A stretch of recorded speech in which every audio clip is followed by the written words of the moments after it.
Good morning, Namaskar. I am Commander Ashok Raut, National President for National Agitation Committee, EPS 95. Friends, I would like to share a few things with you. First of all, I welcome the Gujarat team, our NAC's National Secretary, Kirit Gohilji. He and his 12 friends who came from Gujarat all the way to Buldhana to congratulate and encourage our agitators, our people, those who are doing fast hunger strike. I am really grateful to them for the gesture.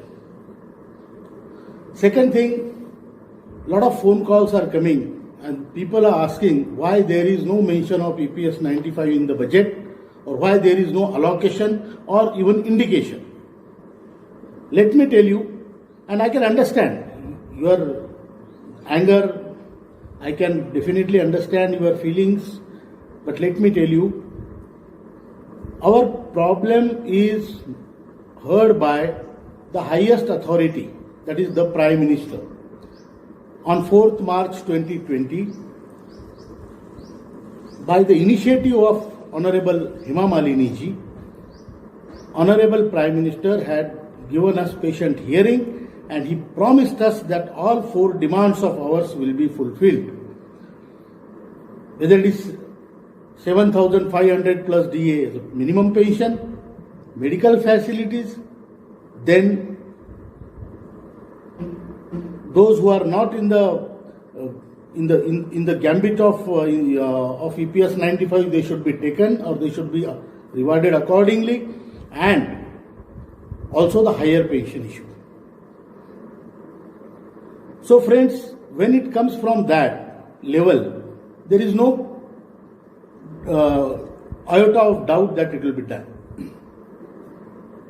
To support this, we have started nationwide campaign of contacting the who's who of India, including all MPs, all respectable MPs, all respectable CWT members, CBT members, and also the trade union leaders.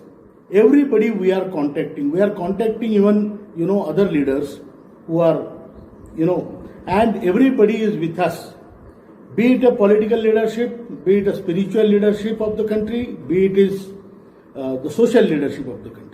Everybody is with us, everybody's blessings are with us because our problem is genuine and it will be solved within this budget session. So please don't worry. You don't have reason to,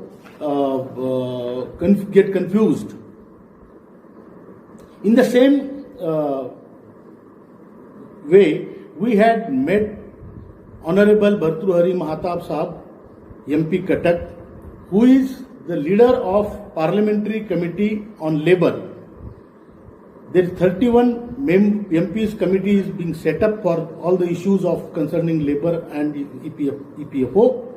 We met him, we presented him our report, our committee's report of NAC's report, and which he accepted. The report is very good report and it shows how our demands can be fulfilled within our money. You also know that on 26th January 2020, that is last year, we have withdrawn all our agitations on request of Honorable Labour Minister. Only Buldhana agitation, which is chain hunger strike, is going on symbolically, and all other agitations are withdrawn. So therefore, there is no support to any agitation presently going on in the country. There are people who are confused between different agitations. Let me make it very clear, we are not supporting any agitation in the country which is going on presently. We are not politically motivated people, we are social people. At the last, I would say we are conducting Central Working Committee's meeting on 30th April, and the General Convention, National Convention on 1st May, that is Kamgar Din, Labour's Day. The place and other things will be told to you later on, but this is what we are planning. And at last, I would like to reassure you that 7,500 pension and medical facilities and other demands will be fulfilled within this parliamentary session. Thank you. सर्वेशां मंगलम भवतु. ज्येष्ठ भारत श्रेष्ठ भारत. धन्यवाद. नमस्कार, मैं commander Ashok Raut, राष्ट्रीय अध्यक्ष राष्ट्रीय संघर्ष समिति EPS 95. मैं आपसे कुछ बातें करना चाहता हूं. 2-4 पॉइंट है. फर्स्ट ऑफ ऑल, जो हमारे गुजरात के साथी 12 लोग आदरणीय किरीट गोयल जी के नेतृत्व में, जो हमारे NSA की सेक्रेटरी है, यहाँ आकर जो उन्होंने हमारे आंदोलनकर्ताओं की हौसला अफजाई की, उसके लिए मैं उनका बहुत बहुत धन्यवाद देता हूं और आभार प्रकट करता हूं. अभी हाल ही में EPS 95 के बारे में कई फोन आ रहे हैं, हमारी पेंशन के बारे में. लोगों का कहना है कि बजट सेशन हुआ और बजट में हमारे EPS 95 के बारे में कोई उल्लेख नहीं है, कुछ अलोकेशन की बात नहीं है. तो मैं आपको आश्वस्त करना चाहता हूं कि मैं जानता हूं आप में गुस्सा है, रोष है, आपकी भावना मतलब प्रखर है, लेकिन ये बात आप जान लीजिए कि आदरणीय प्रधानमंत्री जी को हम 4 मार्च 2020 को आदरणीय हेमा मालिनी जी की अगुवाई में मिले थे और उनसे जब मिले तो उन्होंने पूरा हमें आश्वासन दिया है और हमारा ये चारों मांगे उन्होंने तत्वतः मान्य की हुई है.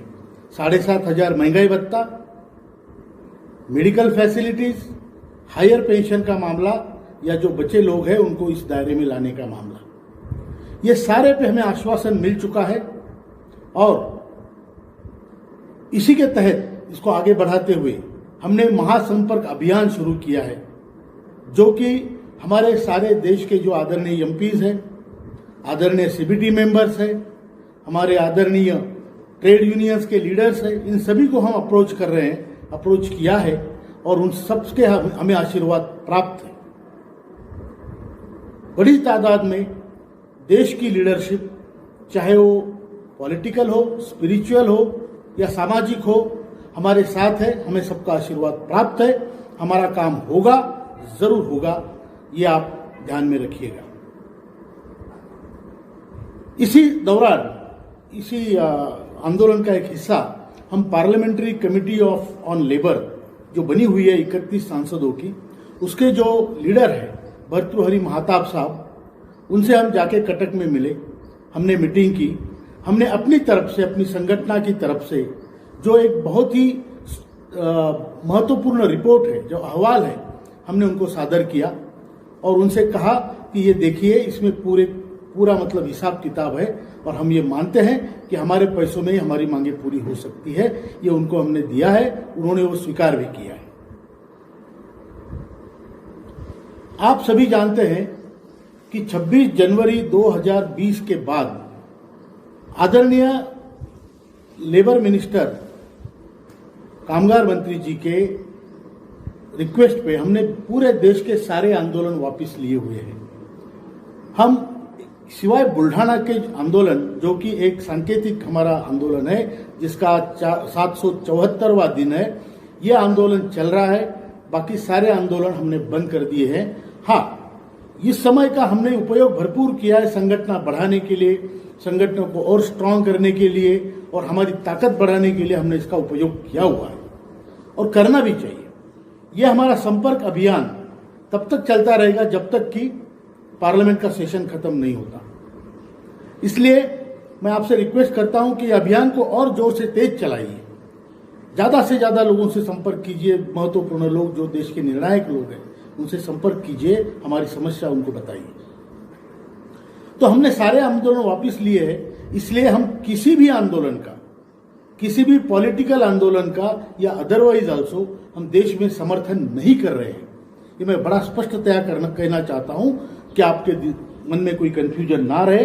हम किसी भी आंदोलन का देश में जो प्रेजेंटली चल रहे हैं, हम किसी का भी समर्थन नहीं कर रहे हैं।